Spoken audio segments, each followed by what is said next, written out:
Was there any doubt in your mind when that came open and they contacted you? I mean, was there even any second guessing on your end whether you were going to take that job or not? No, not at all. And when I interviewed, I said, if you hire me, I guarantee you we will win a national championship my first year.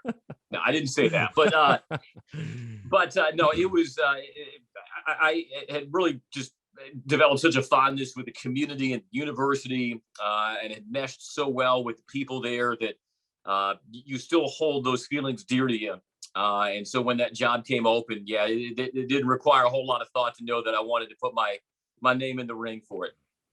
Now, Andy, switching gears a little bit, because I think it's maybe too much to say that a play-by-play announcer is only as good as the teams he's covering is, but it certainly helps your case, right? When you're in big games and you're in big moments, and that's certainly going to, speed up that process of building your brand and having those great calls. People love to listen to a winner, right? You obviously know that, but I think back to when you were at South Carolina, and like you said, I mean, you got there at a perfect time, because I would really argue, and I think most South Carolina fans would agree, 2009 to 2013, but even beyond that, but really that was like the peak of South Carolina athletics across the board. I mean, we think of what Steve Spurrier was doing, obviously Ray Tanner, the back-to-back titles. You hire Frank Martin, I believe it was in 2012. Dawn Staley gets there. She starts to build the program, and I think of the year, I think it was 2010. You beat, 3 number 1 teams across the 3 different sports. Like how, I mean, were you sitting there thinking to yourself, like, this is the dream scenario? I mean, I know you weren't covering football necessarily, but just the excitement, the buzz on campus, and obviously everybody it felt like was winning. Like, how awesome was that for you, just being amidst great coaches, great teams, and obviously it made your job great? Oh, yeah. I've always joked that the more you win, the better everybody thinks you sound. And so I was very fortunate, especially in 2010, 2011 with baseball, that people thought I sounded pretty good. But that 99% of that had to do with Ray Tanner and what the baseball team was accomplishing.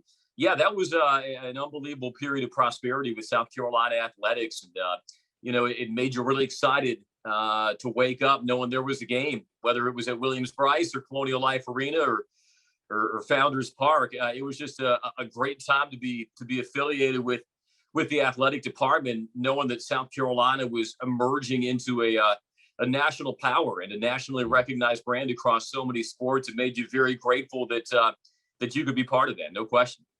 Now, Andy, I'm curious, again, switching gears, kind of an off-the-wall question. When you make a call for a big moment, say when Whit Merrifield's walk-off, or 2011 when South Carolina went back-to-back, or current day now when you call Georgia Tech, is it something where you kind of, again, you're building a brand and a reputation, if you will? Is it kind of something where, because there's a lot of broadcasters and play-by-play guys that sort of have their things they say, right? Like they're kind of their go-tos. Is it something for you where you want to develop that or build that, or you kind of think beforehand, hey, if this happens, I'll say this? Or for you, is it more just natural and organic and you just sort of go with the moment? I think it's a little bit of both.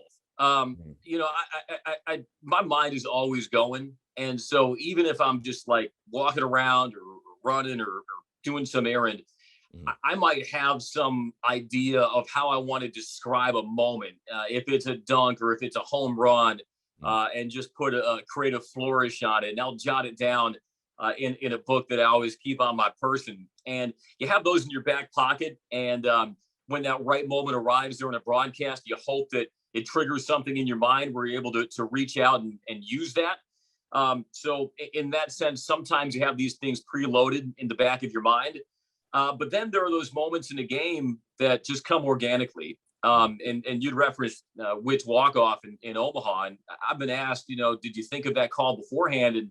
And my answer was it was not really, which I know sounds like a hedge. But what I mean by that is I didn't have a final call all scripted out word for word in my mind, because I was worried about doing something that would sound contrived or over-rehearsed or not authentic to the moment. And also, I'd become so superstitious by that point in South Carolina's run, as I'm sure so many fans had, that I didn't want to have this elegant final call all crafted in my mind, ready to roll, only for UCLA to win the next 2 games, and I feel forever responsible for prolonging the chicken curse.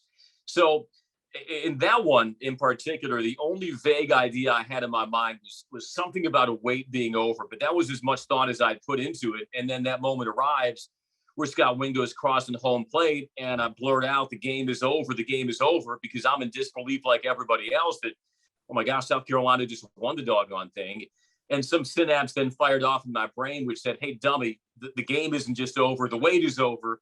And that's how it came out of my mouth. The game is over. The wait is over. The Gamecocks are the national champions. So you want to allow for some creative freedom and an ability to read that moment authentically as a broadcaster. But, if you're wired creatively, you're constantly going to be probing for cool ways that you can describe a moment. And when that moment comes in the broadcast, hopefully you're ready for it and you can deliver it in a way that makes a connection with people.